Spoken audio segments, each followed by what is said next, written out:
Beauty Diaries. The men are taking over the women in the fashion world.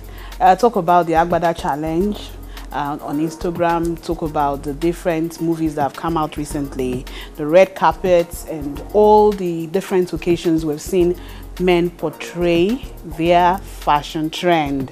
The Agbada Challenge has not been easy. Ebuka has been in trouble after he came out with his Agbada, and a lot of people have taken it up from there.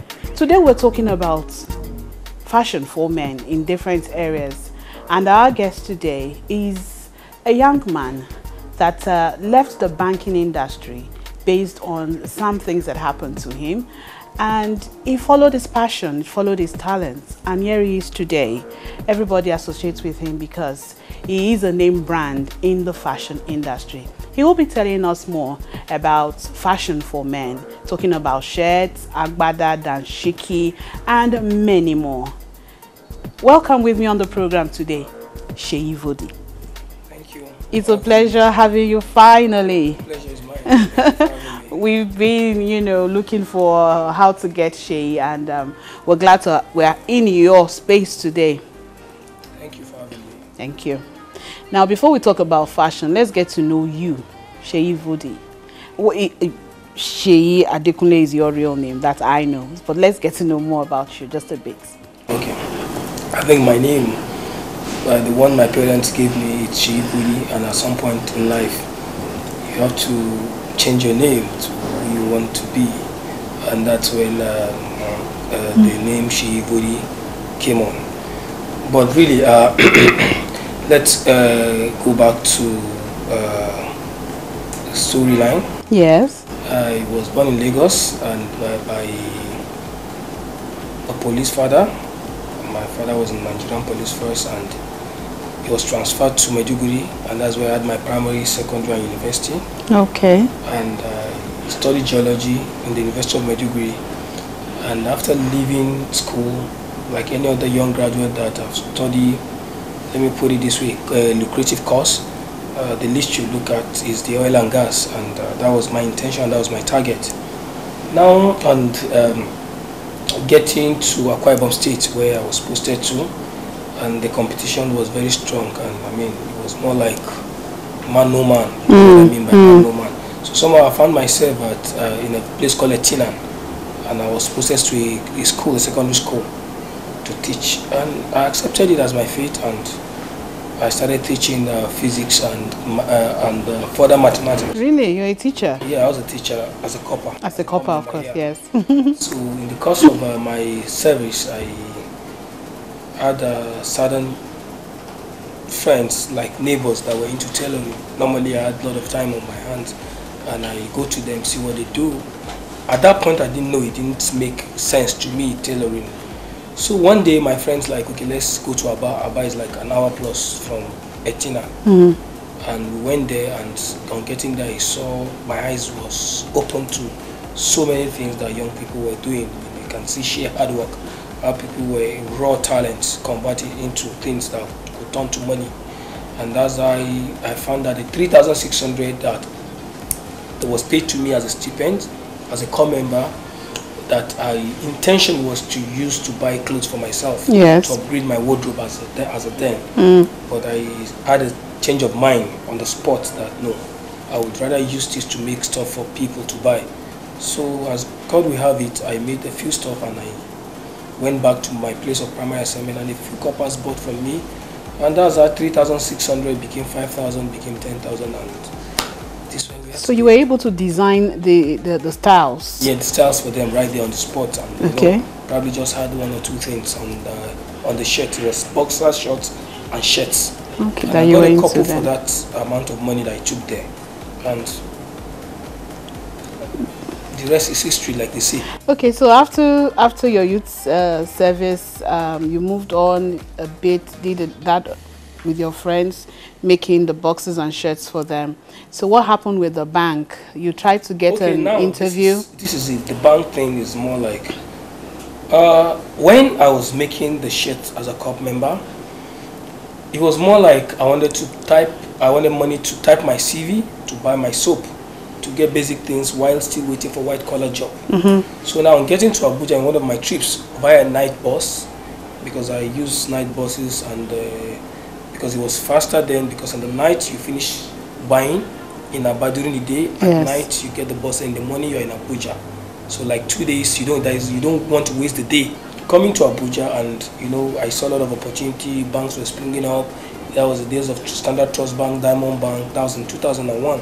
Okay. So and I felt that, okay, fine. I mean, as a geologist, as a geology graduate, I could secure a paid employment, because then back home, my parents were already asking. There was pressure on me, because nobody wants to hear that this is what you want to do for a living.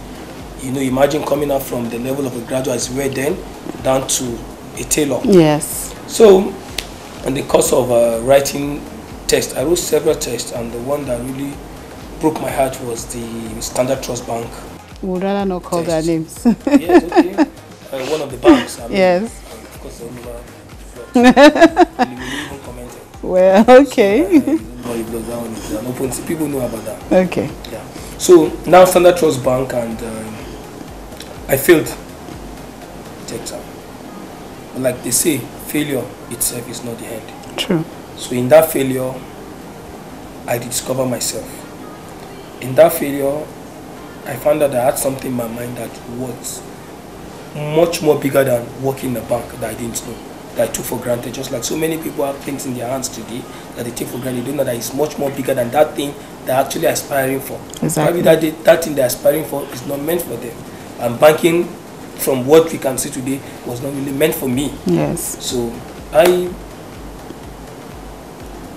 decided to call it off with looking for a job, concentrate on tailoring, went further to improve on my skills, and here you are today.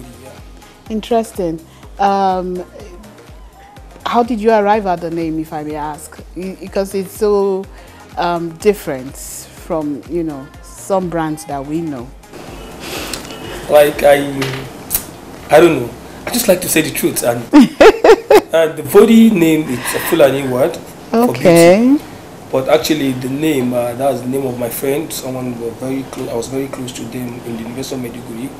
That's a name, Vodi, and because it literally means beauty in English. So I felt that, okay, fine. When it was time for us to have a name, and you know, there's this thing with a name, and I didn't want, being a Yoruba boy from the south, I wanted something northern.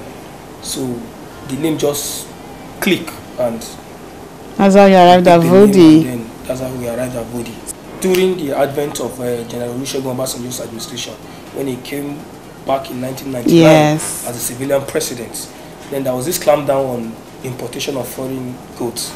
Okay. And as at that time was when I was in the final year in school, and I served in 2000. Now, I think that's another window. He opened doors for a lot of us and to go into fashion. Now, the evolving of men's fashion in Nigeria is something that it didn't start with us. It started from people that had gone before us, likes of Dakova, Vivid Imagination, Sophisticated, Moody, Texan. Yes, you know, you can count them, like Kese Jabari. You remember Kese, yes. So these are people that started before us. And I can remember the first runway I saw was an Innovation magazine.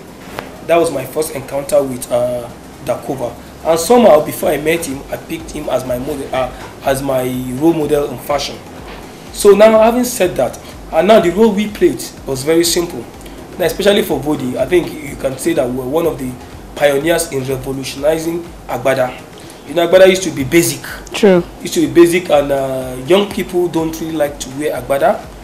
And we added a few colors to it. And coming to talk about Ebuka, remember the first Big Brother were the ones that included Ebuka. And I think that gave a lot of fashion designers in this country idea on like Agbada could be done differently. Yes. Made it more interesting. And now coming to the normal kaftan. If you remember during the Abacha era, there is this long kaftan, the Hausa people call it Tazachi. Okay. That was what was in vogue. Yes, a few people, maybe especially from the north, they liked it. And the Buba in Yoruba used to be very big and bogus. Young adults, teenagers don't want to hear about traditional. At Christmas, you make it for them if it's not. They don't want to wear. They don't want to wear it. So we coming on board, we looked at it from this way. What makes it special? That makes young people don't want to wear English. And we now found out that okay, you need to trim it the size, make it a little bit more fitted, more smarter, and make it a little bit more colorful. At some point, we added embroidery. You garnish it with different kind of embellishments, and before you know it, boom! A lot of people now started liking it. Even in diaspora now, you have a lot of people placing orders. Okay. African attire, Nigerian native, traditional ways. Let's put it that way. Abroad, and we get a lot of order every day from Eastern Texas, United Kingdom, all part of Europe. And today it's a big business in Africa. Okay. In Nigeria, particularly. Interesting. Now we'll get to talk more about the styles. Okay. We'll be talking more about the styles when we come back. Stay with us, we'll be right back. Beauty Diaries. In our past episodes, we told you about CBD oil. CBD oil, technically known as cannabidiol, is a hot topic at the moment. Lots of health claims are made for it, and studies by the score are underway to substantiate them. But the earliest claims were that CBD oil helps relieve anxiety without side effects. CBD is a type of cannabinoid, a plant chemical found in hemp. Now I know you're thinking hemp, so let me clear this right away. Yes, CBD is derived from hemp, but no, it does not make you high.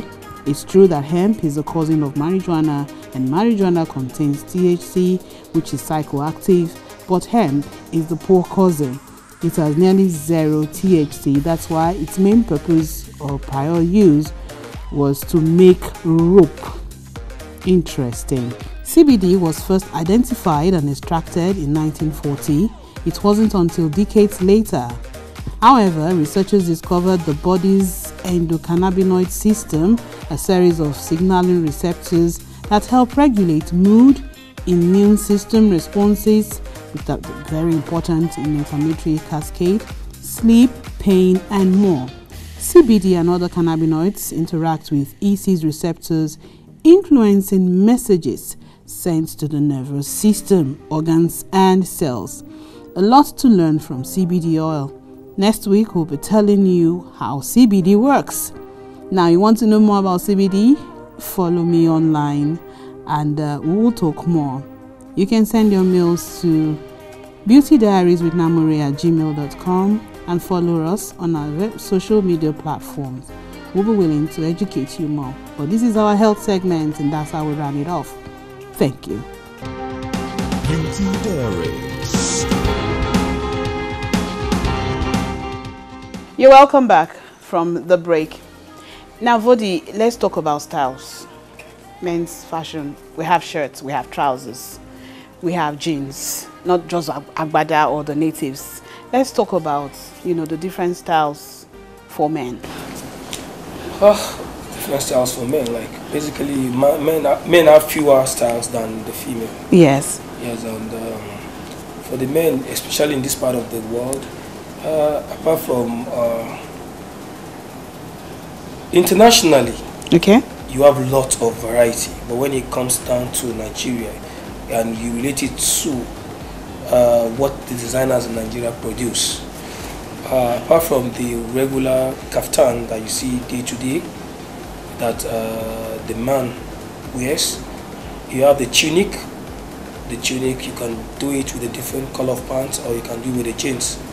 Then you got the saris. Saris is a borrowed language from the Middle East, like the kind of stuff the Indians they wear. Now you find out a lot of Nigerians are beginning to go into stuff like that. I mean, but just what they try to do is marry the style and infuse a little bit of our own cultural, our own taste to it. Yes. Then you have the shirts, which is basic, but the shirts come in different kind of styles. Some shirts even come with embroideries, but it depends. The corporate shirts is the basic one, the simple one you see. Then you have when you want to go deeper, the kijipas, the danshikis. What's kijipa? Kijipa is more like a shorter form of agbada. Okay, now the agbada, let's streamline it now to the agbada. How did it all start with these different styles, this there are even some colors that you would never Thought. yes, that a man will Matches. wear. Red, yellow, Orange. orange, pink, you know. Those days we used to make fun of some, you know, tribe that, oh no, this person must be from this tribe. But it's not like that anymore. So the evolving styles in Agbada recently at a movie premiere, RMD World 1, that was also very, very nice. And then from your own end, there are different styles. How did you all start this? Yeah, basically it's more about looking inward and then trying to do something against the norms. Sometimes an artist should be a risk taker, and it's a mere expression of what you think the human can consume. Yes. Now, going colorful, it's in line with what is happening internationally. Okay. If you check even most of the big brands in the world today, Gucci, Prada, Balenciaga, they've all gone colorful. So it's natural for us to pick our own traditional ways to make it even more palatable. Okay. Not to, you know, not to make it basic. So hence, we started using fabrics that are colorful, and before you know it, people begin to appreciate it. Like, wow. Sometimes when you want to bring out something as a designer, you check it out inside, and you know they tell you it's nice, but you're still feeling awkward about it. Like, are you sure they're going to accept it? Are you sure they're going to accept this? Yes. But eventually you put it out there and you see the least people you expect, the people you thought that they are conservative, they are basic, Yes. dress sense, like, wow, I like this, and it gives us more motivation to do more. And that's how we find out that you have so many designers coming out with different styles today. Yeah. You understand? Like the one you talked about, it was made by Vanskiri. That was a beautiful one, and you have lots of guys coming up with different. You know, you saw the one your Mikajo did. Yes. Moye too is another great designer. A lot of designers around, and you know, it's interesting, and I like it. So there's a bright future for men's fashion, especially when it comes to the traditional outfits. Yes, when you talk bright future, I have mixed feelings. Okay, I why? have mixed feelings in the sense that yes, individually, you could do well, but get to a point that you begin to think global, you begin to think industrial, and that is where my second feeling comes in. Okay. I mean, like in Nigeria today, you have fashion designers that are good. They've been around for like 10, 15, 20 years. Yes. And you know, it's been basic just within a particular state. And it's difficult for them to grow. And grow in the sense that, you know, you could go industrial, you could manufacture garments that people like in bulk. This entails structure. True. And what gives a good structure is constant power supply. You need to have a financial backing, strong financial backing, for you to be able to do that. So, yes, like you said, it's lucrative, the future is looking bright. On individual level, yes. But then, on the level whereby you want to engage so many people, and or you want to export, I don't think the future is bright. Okay. Okay, there's a problem there. There's a problem. Even for fabrics that you bring in. Yes. Now, at this point in time, for most of the countries that you go to, yes, we agree, most of the fashion designers in the world do not have factories. You understand? Like, there's people who tell you the Gucci of this world, designer of this world don't have factories, but they just have men. Like, we're into shoe production now. Okay. Now, the same set of people that, it's supposed to be a made in Nigeria product, but the same set of people that produce for big brands like Ferragamo, Tots, Louis Vuitton. Yes. You know, this same guys produce shoes for us. But then for me, I feel very awkward, very sad that this could actually produce in Nigeria, when Nigeria are the facilities there to enable us to produce large quantity of shoes. How about in Aba? You see, let's tell ourselves the truth. Yes. How many factories in Aba exports today? I don't think there's any. Let's be truthful. At all? I doubt it. Okay. You can come on social media. The Senate president can come on social media. A governor can come and say about products. Let's go there. Where is the production line? where is the manufacturing line? You're talking about producing thousands of pairs, and then you have off-takers already waiting for you in other parts of, let's say now, let's even take our neighboring West African countries. Yes. Talk about Ghana, Gambia. Cotonou, Benin Republic. You understand? Do you have products that we can actually export? It's a no.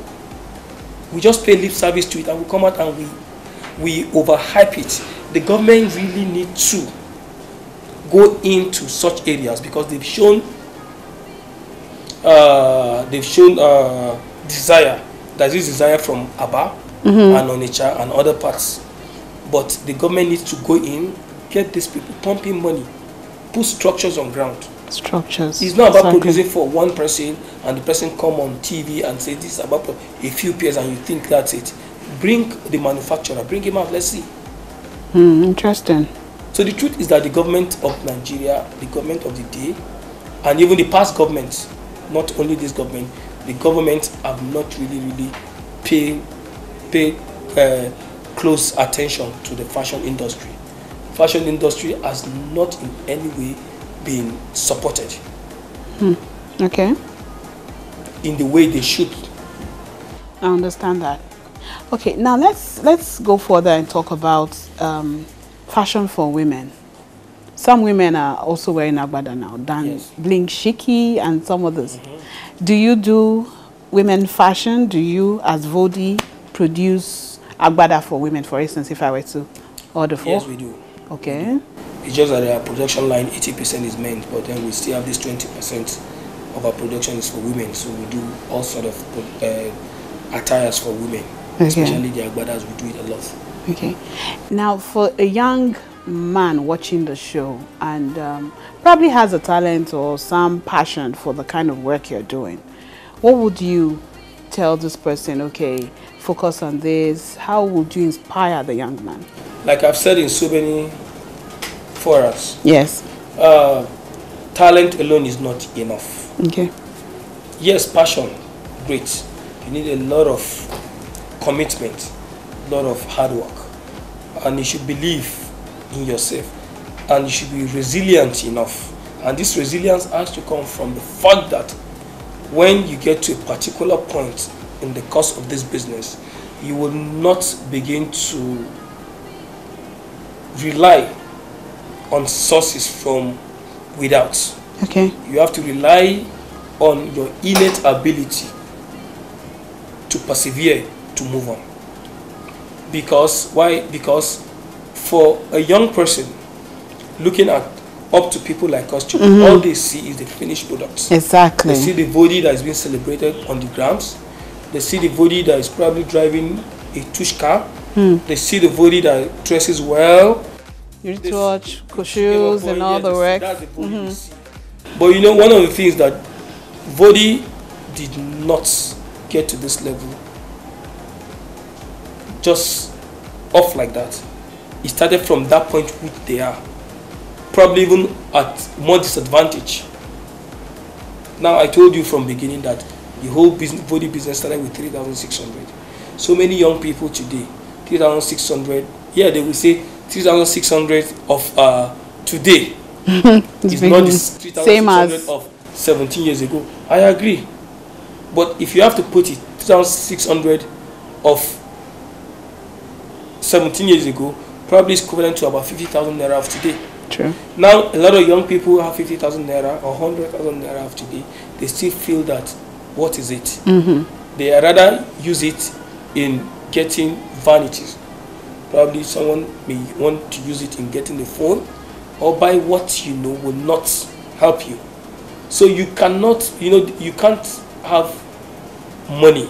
Even someone wants to help you, Yes. will first of all see what you have done with what you have in your hands. So for me, I just feel that a young man just have to keep pushing, has to believe in himself, and I should know that it's not every time that it is rosy. And when that time comes, when you are hitting the rock, you are having an obstacle, you just have to cool down small, and then, just find a way around it. That is my advice for young people looking up to us. Okay, interesting. So do you have prices, different prices for, I know you do luxury brands, but do you have prices for? Yeah, we do luxury brand. We've been able to cut across everybody. Okay. Everybody. But you know, there is this notion, there is this fear about booty Yes. outside there, and we try to, like, you know, talk about it, that it's not what you think, it's not what people say. And because it's a brand that a lot of people attach value to. Yes. So sometimes even our friends jokingly may get a product for 10,000 naira. When you see them and I, well, this is nice, where did you make it from, where did you get it from? Say it's bodies. And because it's body, there is so much value that attached to it. Not like I got it for 40,000 naira. Do you get? But that's not true. Okay. And for us down at bodies, we have products down to up to 5,000. Okay. Yes. All right. Okay, We won't go for that. Okay, thank you so much for sharing your experience with us, talking about the fashion industry as it relates to men. I'm sure we've learned a lot today, and not what some of us you know think. We hope to have you again on the program, and then we'll talk further. We'll be talking. Thank you again. Thank you so much. Okay. We've been talking to Seyi Adekunle Seyi Vodi, as you all know him, in regards to men's fashion. I hope you had a nice time with us today on the program.